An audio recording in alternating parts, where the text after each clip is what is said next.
안녕하세요. 경동대학교 외식사업경영학과 김민환 교수입니다. 소믈리에 자격을 취득하기 위한 와인의 분류에 대해서 살펴보도록 하겠습니다. 와인은 포도를 가지고 만들죠. 순수한 포도만을 가지고 만들어내고 있습니다. 물도 포도즙에서 나오는 즙을 가지고 만들기 때문에 100% 자연산이라고 보시면 되겠습니다. 자, 첫 번째, 색깔에 의해서 분류할 수가 있는데 색깔은 레드 와인, 화이트 와인, 로제 와인이 있습니다. 레드 와인과 화이트 와인 사이에 우리는 핑크 와인이라고 그렇게 얘기를 하는데 와인에 있어서는 핑크 와인보다는 로제 와인이라고 그렇게 부르는 경향들이 있습니다. 로제 와인이라고 해야 됩니다. 그리고 레드 와인 같은 경우는 포도를 수확한 후에 포도 껍질과 알갱이를 다 넣어서 술을 만들기 때문에 색깔이 붉으스름한 와인이 되는 것입니다.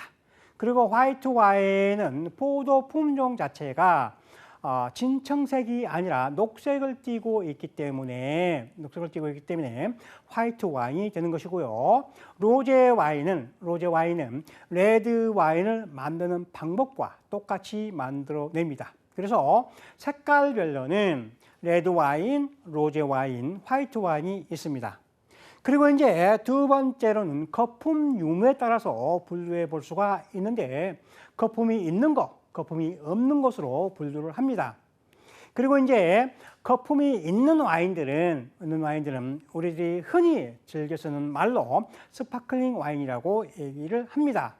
그리고 이제 와인 속에 스파클이 없는 와인들을 그냥 스틸 와인, 그냥 와인이라고 이렇게 부르고 있는 거예요. 또 스파클링 와인 중에서 세계적으로 유명한 와인이 있죠. 그것이 바로 샴페인입니다. 샴페인. 영어로는 샴페인이지만은 불어로는 샹파뉴라고 이렇게 부릅니다. 프랑스의 샹파뉴 지방에서 생산되는 스파클링 와인을 얘기를 합니다. 그래서 거품 유무에 따라서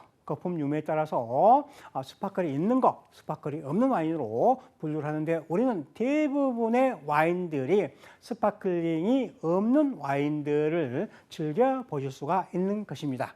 그리고 이제 맛에 의해서 분류해 볼 수가 있는데 와인의 맛은 스위트하다, 스위트하지 않다 이렇게 크게 나눌 수가 있는 거예요.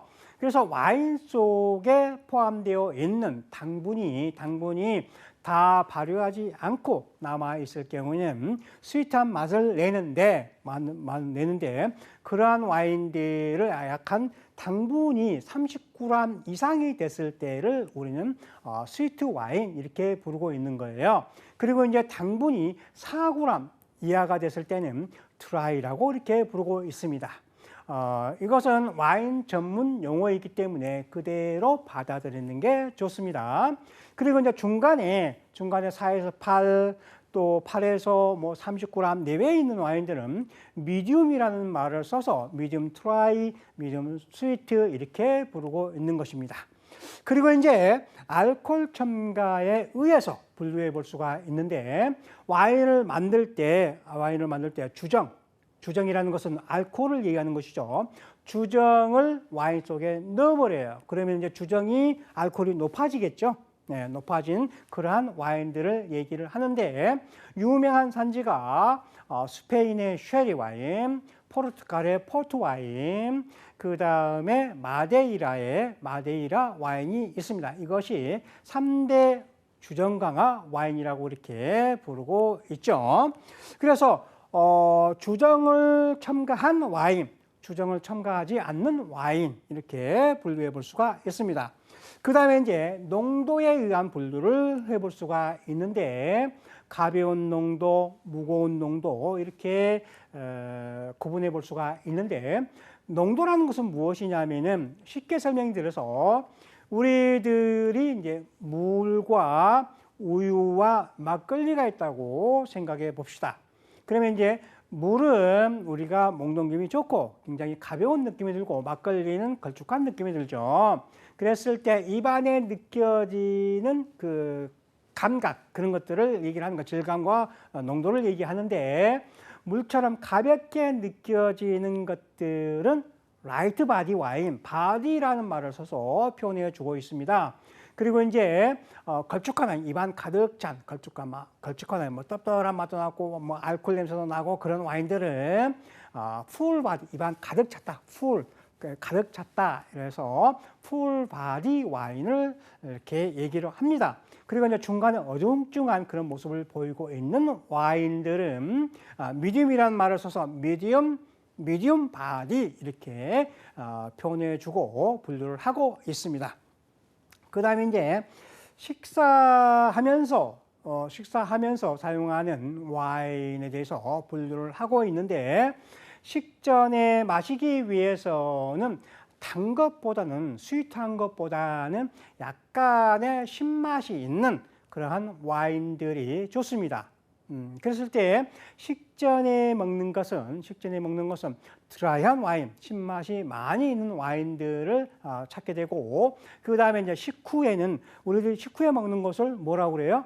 디저트라고 그러잖아요. 디저트는 것은 감미가 포함된 음식이라는 얘기예요. 그래서 와인도 마찬가지입니다. 디저트와 같이 먹는 스윗한 와인들이 있습니다.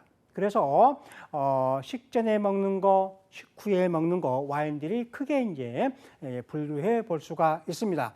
그리고 이제 마지막으로 생산 대륙에 의해서 분류한 것이 있는데 생산대로 크게 분류하자면은 유럽 국가들은 이제 구세계 와인 이렇게 부르고 있고 미국이라든지 칠레, 호주, 남아공 그런 나라들은 신세계 국가라고 부르고 있습니다. 이번 시간에는 이제 와인을 어떻게 만드는 것인지에 대해서 한번 살펴보도록 하겠습니다.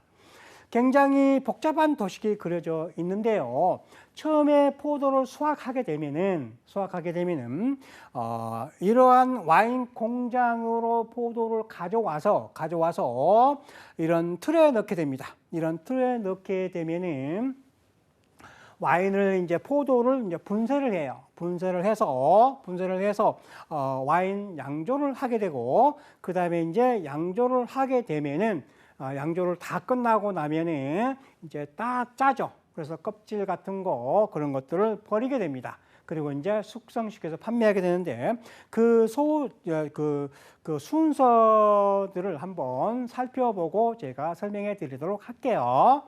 자, 먼저 포도를 수확해 놓으면은 먼저 가져와서 파쇄를 합니다. 포도를 짓이겨야 되겠죠. 레드 와인은 껍질째 다 넣어서 이렇게 짓이깁니다. 짓이겨서 그 다음에 이제 SO2를 첨가를 해요. 아항산염이죠.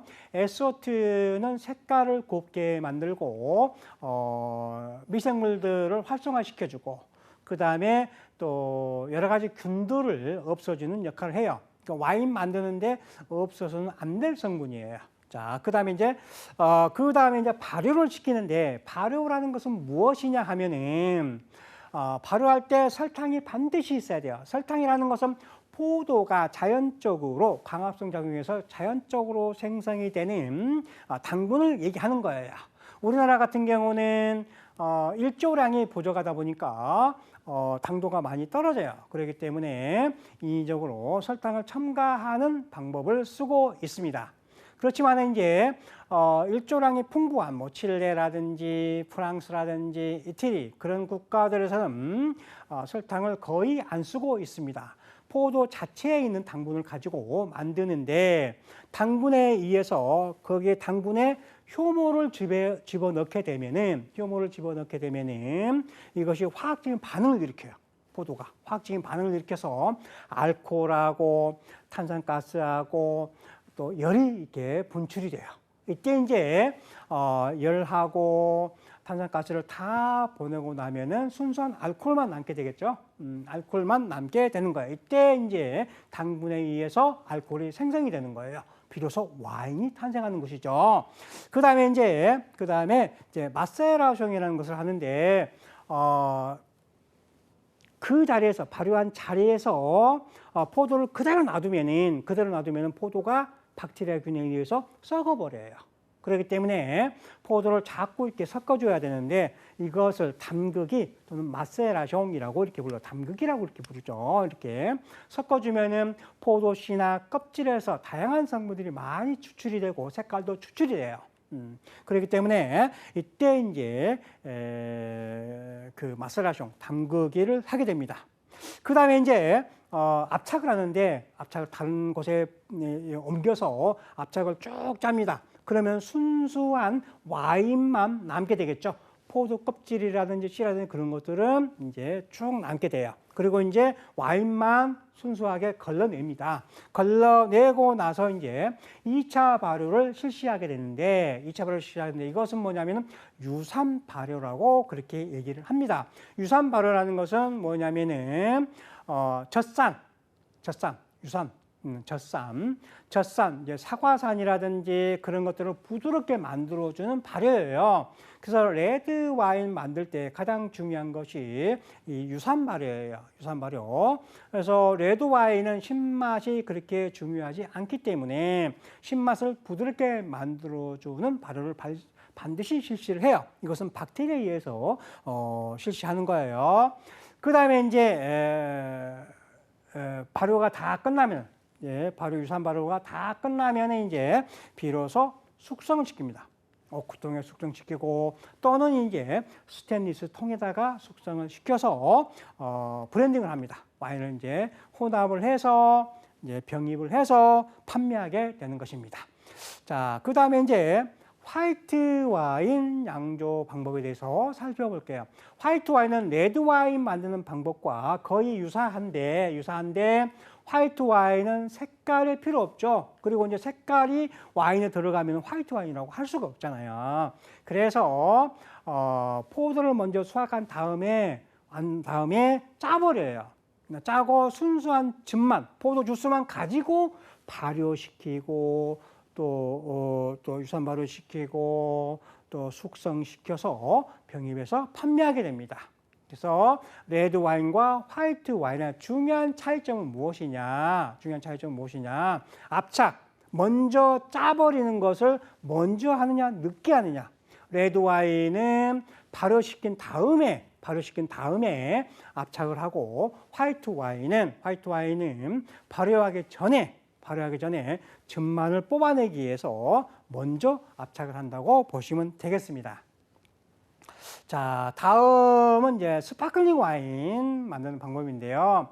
스파클링 와인은 와인 속에 거품이 들어있는 거죠. 거품이 들어있기 때문에 이 거품을 어떻게 뽑아내느냐, 그것이 관건이에요.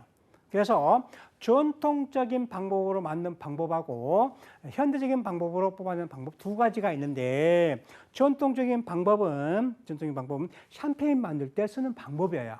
그리고 이제 기계적인 방법은 우리가 일상생활에서 늘상 보는 저가의 와인들, 그런 와인들은 전부 다 기계로 만들어요. 자, 그 차이는 뭐냐면은 지금부터 제가 설명해 드릴게요. 자, 포도를 수확하면 이제 압착을 먼저 합니다. 압착을 하고 나서 그 다음에 즙만을 가지고 발효를 시켜요. 발효는 뭐냐면은 당분에 의해서 효모를 첨가되면 당분이 효모의 영향을 받아서 알코올과 탄산가스가 스파클이 나온다는 거예요. 이 스파클이 나옵니다. 그 다음에 포도즙들을 다 혼합을 해요.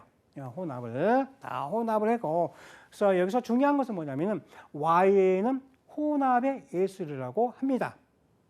한 군데 포도밭에서 나온 와인들은 지극히 좋은 품질의 와인 아니면은 거의가 다 혼합한다고 보시면 되겠어요.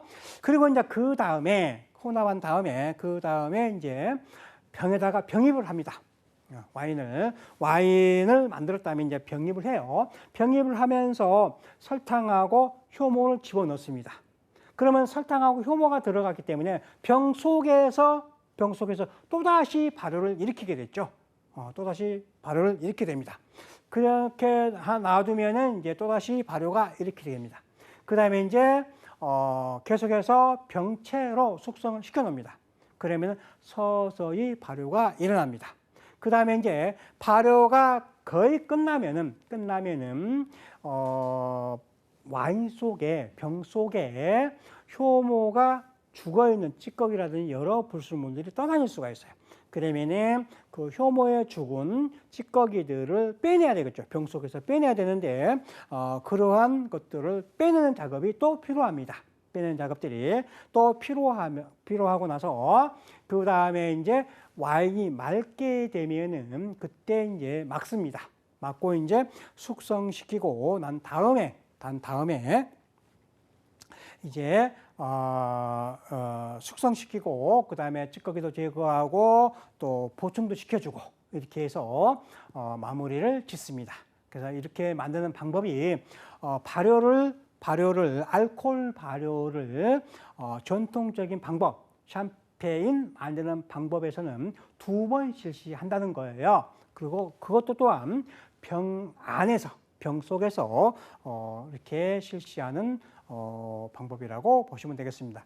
그런데 이제 여기서 기계식은 어떻게 하냐면은 기계식은 대량 생산을 하기 위해서 큰 통에다가 놓고 거기서 1차, 2차 발효를 시켜버려요. 그렇기 때문에 원가가 절감이 많이 되겠죠.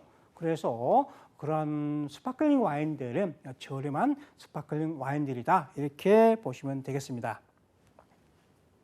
자, 그 다음에 이제 포도 품종에 대해서 살펴보도록 하겠습니다. 포도 품종. 포도가 좋아야만이 와인도 좋아지겠죠. 이거는 당연한 겁니다. 그래서 와인을 만드는 포도 품종은 여러 가지가 있는데 그 중에서 몇 가지를 살펴보도록 하겠습니다. 먼저 가장 중요한 것이 까베르네 소비뇽입니다. 까베르네 소비뇽. 이 포도 품종은 대서양성 기후, 온화한 기후에서 잘 자라는 포도 품종이고 메를로라는 포도 품종, 까베르네 소비뇽이라는 포도 품종, 까베르네 프랑이라는 포도 품종 이런 포도 품종들과 잘 어울려요. 잘 혼합을 한다 이 말이죠. 그래서 까베르네 소비뇽, 까베르네 프랑, 말백, 메를로, 까르메네 이런 그 5가지 포도 품종들 항상 뭉쳐 다녀요. 항상 뭉쳐 다닙니다. 그리고 항상 혼합을 해요. 이렇게 보시면 되겠습니다. 그리고 이제 시라 포도 품종은 지중해성 기후에 잘 자라는 포도 품종이에요. 무더운 기후에 잘 자란다 이 말이에요. 그래서 최근에 보면은 기후가 무진장 높아지죠. 어떤 간에 뭐 특히 호주라든지 또 뭐 스페인이라든지 그런 나라들은 무진장 높아요. 알코올 도수가 막 16도, 18도까지 넘어가는 것도 뭐 그냥 예산 일로 생각이 돼요. 그런데 그러한 와인에 적합한 포도 품종이 바로 시라라는 포도 품종이다. 굉장히 힘이 센 그런 포도 품종이라고 보시면 되고, 그 다음에 이제 그루나슈라는 포도 품종도 지중해성 기후에 잘 자라는 포도 품종이에요. 무더운 기후에 잘 자라는 포도 품종이다. 이렇게 보시면 되겠습니다.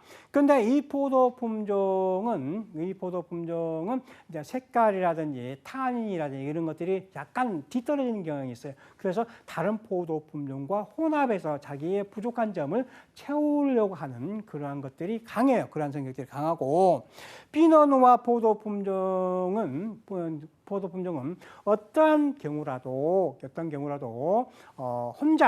혼자 오로지 와인을 만들어내요. 그래서 프랑스의 부르고뉴 지방이 있는데 이 대륙성 기후에 잘 자라는 포도 품종입니다. 색깔이 묽고 알코올 도수가 높고 산이 높은 것이 특징입니다.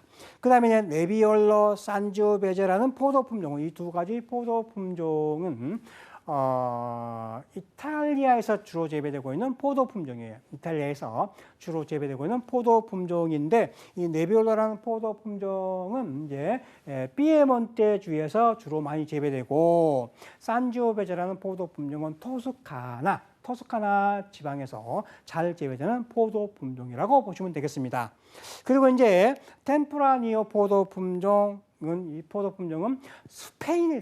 스페인에서 주로 재배되고 있는 포도 품종인데 비교적 서늘한 기후에서 잘 자라는 포도 품종이에요. 그래서 오늘날 스페인이 거의가 다 지중해성 기후의 영향을 많이 받잖아요. 무더운 기후란 말이에요. 그래서 이 포도 품종이 재배 면적이 자꾸 줄어들고 있는 실정입니다.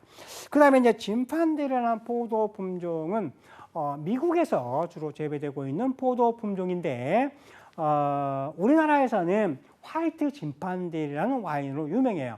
이 레드 와인용 포도 품종을 가지고 만들었는데 화이트 와인처럼 만들었어요. 그래서 색깔이 핑크색을 띠고 있고 맛은 약간 달아요. 그래서 굉장히 유혹적인 와인으로 사랑을 많이 받고 있는 포도 품종입니다.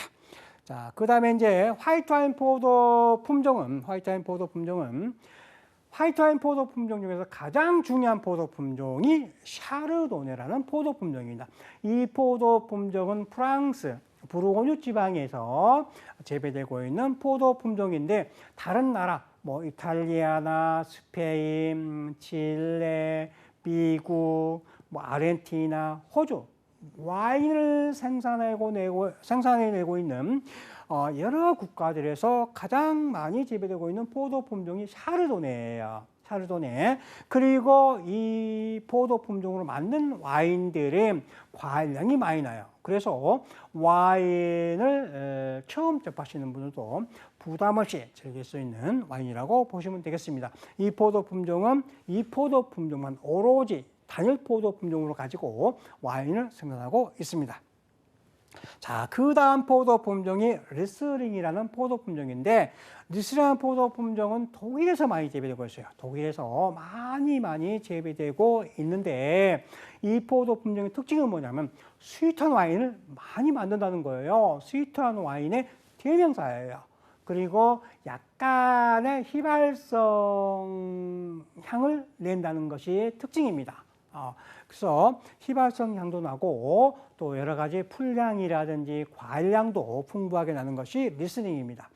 독일에서는 최고의 와인을 만들어내고 있습니다.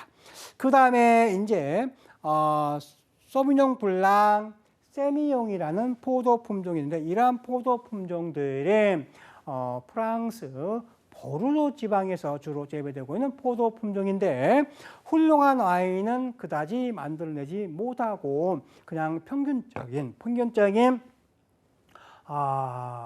와인을 만들어내는데 비교적 서늘한 기후에서 와인을 주로 만들어내고 있어요. 특히 오늘날은 뉴질랜드에서 소비뇽 블랑으로 만든 와인들이 굉장히 인기가 좋다고 보시면 되겠습니다. 이 세미뇽이라는 포도 품종은 귀부 와인을 만들 때 사용하는 포도 품종인데 귀부라는 것은 포도가 귀하게 썩어가는 것을 말하는 거예요. 귀부, 귀할 귀자에 부패할 부자. 그런 와인들을 만들어내는데 많이 사용하는 포도 품종이라고 보시면 돼요.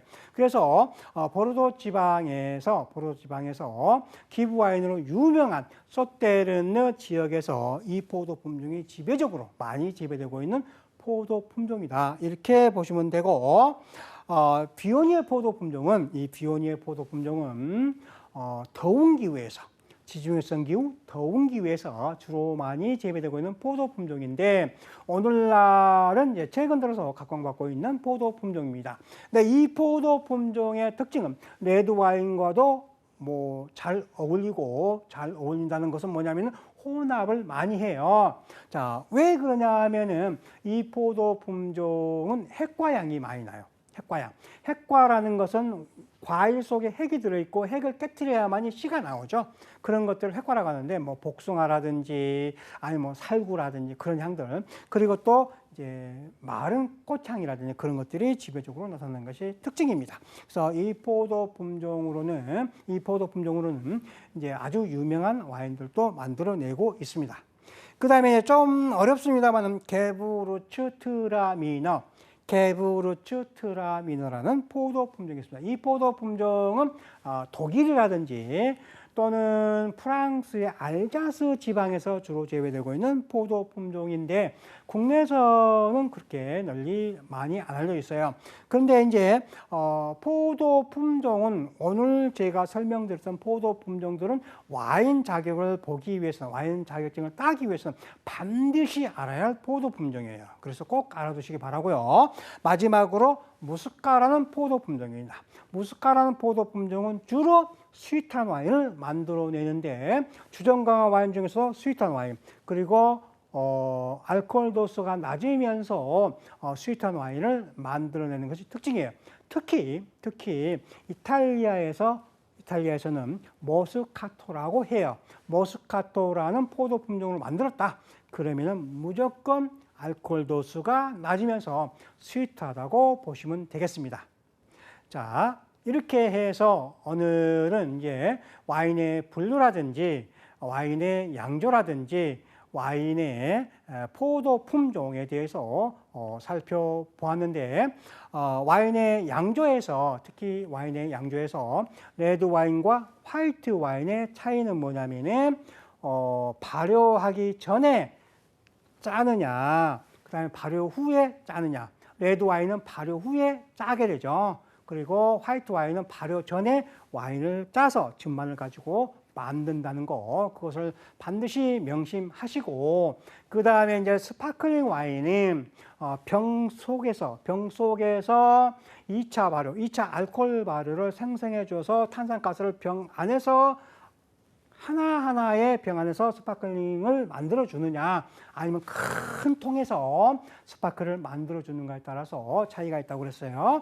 그래서 전반내생 병 속에서 만드는 스파클들은 이제 샹파뉴 방식, 샴페인에서 주로 쓰는 방법이라고 보시면 되겠고, 그 다음에 이제 포도 품종에 대해서 살펴봤는데, 레드 와인 포도 품종, 까베네 소비뇽, 메를로, 까베네 프랑, 말베, 그다음에 까르베네르, 이런 5가지 포도 품종 항상 뭉쳐 다닌다고 보시면 되겠고, 그 다음에 이제 이탈리아에서 주로 재배되고 있는 산지오베제, 네비올로 포도 품종이 있었죠. 그리고 이제 진판데, 미국에서 주로 재배되고 있는 포도 품종이 있었고, 그 다음에 이제 지중해 쪽 더운 기후에서 잘 자라는 포도 품종 그루나시라든지 시라라는 포도 품종들이 있었습니다. 그리고 이제 화이트 와인 포도 품종은 가장 중요한 것이 샤르도네라는 포도 품종이 있었고, 또 리슬링, 스위트한 와인을 만드는 리슬링 포도 품종 독일에서 많이 재배되고 있고, 또 무스카라는 포도 품종이 있었어요. 이것도 스위트한 와인을 만들어내고 있고, 그 다음에 또 프랑스 보르도에서 주로 재배되고 있는 포도 품종이 소비뇽 블랑과 세미뇽이라는 포도 품종이 있는데, 세미뇽 포도 품종은 기부 와인을 만드는 알코올 도수가 높으면서 매우 스윗한 와인, 기부 와인을 만드는 주 포도 품종이다, 이렇게 보시면 되고, 그 다음에 이제 핵과장에 주로 나오는 지중해성 기후에 잘 자라는 포도 품종 비오니에, 그 다음에 독일에서 많이 재배되고 있고, 또 프랑스 알자스 지방에서 많이 재배되고 있는 게브르츠 트라미너가 있었습니다. 포도 품종을 끝으로 해서 오늘 강의를 마치도록 하겠습니다. 감사합니다.